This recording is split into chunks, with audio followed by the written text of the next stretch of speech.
The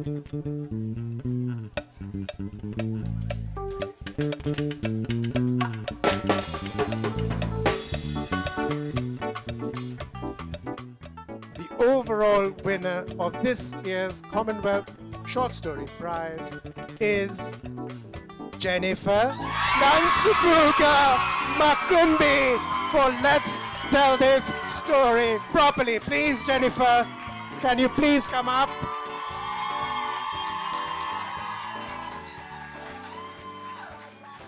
Hello. I'm sorry I'm crying a bit.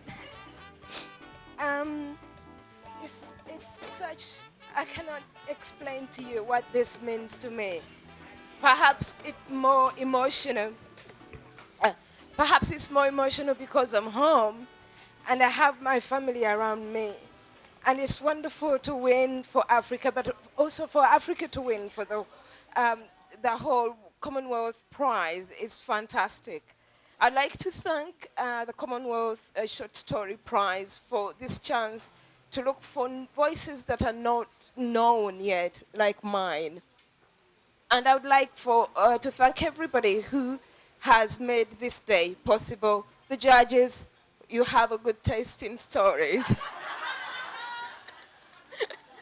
And I would like to thank the group that has arranged everything here, especially Jackie Vatanda, thank you very much. And of course, I would like to thank everybody who is here today to celebrate this with me.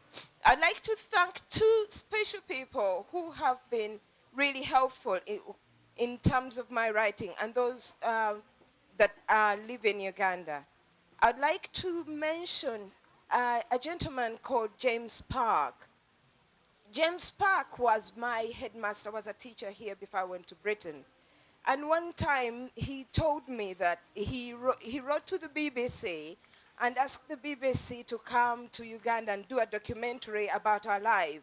And the BBC wrote back and said, oh, no one would be interested in that program. So he said, Jennifer, you've got to tell your story. You've got to start writing. So, Jim, I did. I actually started writing. Thank you for that. The other person is Martha. Martha was also a teacher at Hillside High School, Martha Ludigonyenge. And she read my first novel. It was horrible, but she read it. And when she arrived in Manchester, she found this university where they were teaching creative writing, and she thought that perhaps I needed it. And so she sent me forms, and I applied, and I got in. And then she looked after me for the first week, and it was the first 6 months, and it was such a big, huge thing to arrive in Manchester because of the kind of culture shock you get when you first arrive in Europe. So thank you, Martha.